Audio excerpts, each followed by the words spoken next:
Coming off such a disappointing letdown of a season last year when you consider the expectations for this team and what we all thought to be, universally speaking, at least on paper anyway, a championship caliber roster. When things go off the rails as badly as it did in 2018, you naturally want to figure out what happened, what went wrong, who's to blame for all this. And I got to admit to you folks, based on the start of the Vikings offseason all the way through up to this point right now, based on my observations, the national media talking heads, the radio airwaves, social media, I've got a bone to pick with everybody because evidently Kirk Cousins is the root of all the Vikings' problems. Oh, his performance held the team back. His play doesn't nearly justify the massive contract that he signed. His cap hit is holding the Vikings front office hostage in roster flexibility. The Vikings were stupid to sign him in the first place. Listen, man, if you hate Kirk Cousins, that's one thing. That's certainly your right. I'm not going to argue that. But if you're blaming Kirk Cousins as the main culprit for the 2018 Vikings struggles, you're out of your mind. Oh, his performance held the team back. Let me tell you something. The Vikings finished the 2018 regular season with an 8-7-1 record. That tie and at least one, if not arguably two of those losses should have been wins for your Vikings, which would have put them in the playoffs. Let's start with the tie. Week 2, Vikings versus Green Bay at Lambeau Field. Down 2 scores. Kirk Cousins rallies the team back to tie the game 29 points apiece with 31 seconds left in regulation before going into overtime. The only reason you didn't lose that game was because of Kirk Cousins. The reason why you didn't win the game is because if general manager Rick Spielman spent his time and focus on the offensive line for Kirk Cousins instead of experimenting with the kicker position and cutting the kicker that we had, who, by the way, gifted this franchise with the most clutch kick in the franchise history in the playoffs last year in the divisional round, you cut him and replaced him with a rookie kicker who missed 2 field goals in overtime. If you focused on the offensive line and kept the kicker there that we had, Kai Forbath, you would have won that game. That puts you at 9-7. Going into week 3, Vikings-Bills. Bills at Vikings at home. You go up against what is universally thought of to be the worst quarterback out of last year's draft. Instead, you make him look like the second coming of Johnny Unitas. Pick the defense apart. He practiced, Josh Allen practiced his Olympic hurdling skills over Anthony Barr. Riley Reif was a revolving door. Not even a revolving door. He was a dog flap door of a left tackle, causing Kirk Cousins to fumble at least once for a turnover for the Bills to capitalize on that. Come on, man. That was a collective team bad effort. You should have not lost to the mother bleeping Bills. Come on, man. That's 2 right there. That puts you at 10-6. Then week 4, this is the one that you can maybe debate, but at least week 4, going up against the LA Rams. The Vikings offense, Kirk Cousins, they put up 31 points. Hey, they come out there and they show up. The defense, not so much. If the Vikings at least bought themselves a stop, they couldn't buy a stop worth a damn. And they give up. They let Jared Goff go off for 5 touchdown passes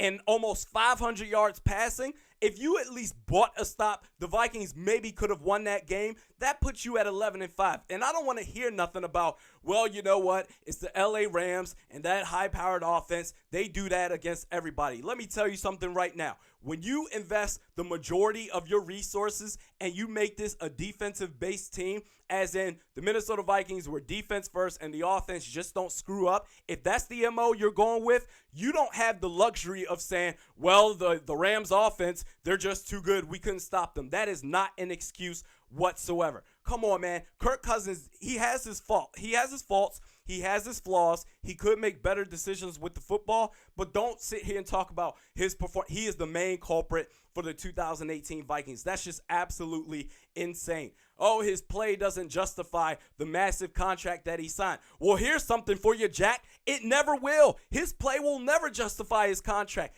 $84 million guaranteed. This year in 2019, according to Spotrac.com, Kirk Cousins is going to be the 6th highest paid quarterback in the league. Is he the 6th best quarterback in the league? Absolutely not. But that's just quarterback inflation right there. Phillip Rivers is the 16th highest paid quarterback in the league. He is definitely at least top 10. I would make the argument of top 7 quarterback in the league. He's getting paid 16th highest in the league. He's getting paid less than Eli Manning and Alex Smith. Alex Smith isn't expected to play this year. I get that. But even, no disrespect, but even with a healthy Alex Smith isn't better than some damn Phillip Rivers. Come on now.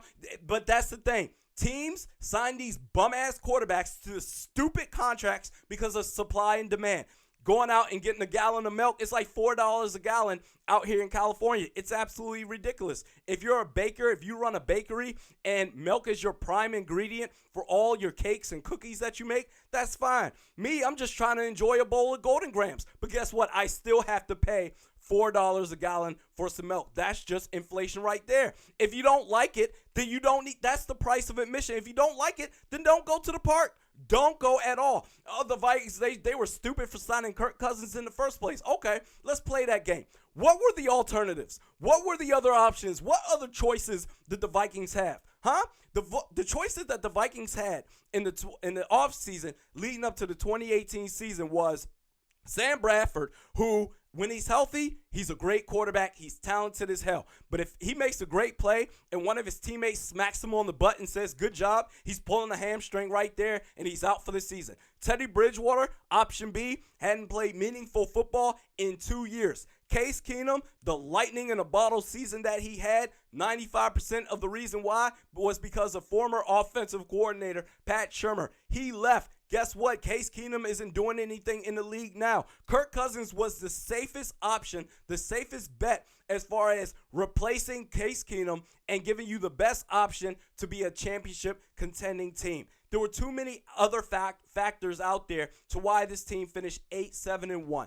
Certainly Kirk Cousins has his flaws, but this whole narrative of blaming Kirk Cousins for everything, and he just thinks that. Now in 2019, if he has a crappy year with the offensive line that's going to be better, Gary Kubiak and his offensive philosophy, Dalvin Cook is going to be the focal point of the offense, adding Irv Smith Jr., another weapon on offense. If he craps the bed, then rip on him. Rip him to shreds. I'll be leading the charge on that. But my God, blaming him for 2018 as if he's the main culprit is stupid. It's absolutely ridiculous, and it's a lazy narrative. It needs to stop. We'll see how he does in 2019, but there were just too many outliers out there that caused the delay or caused the crappy record of an 8-7-1 record to finish the 2018 season. We do this 3 times a week. Mediokr Best Sports Podcast with Realistic Randy. Check out my Twitter at realistic_Randy, Facebook at Realistic Randy. The next podcast will be on Thursday on Score North. Check out my YouTube channel. Just search Realistic Randy. We'll see you then.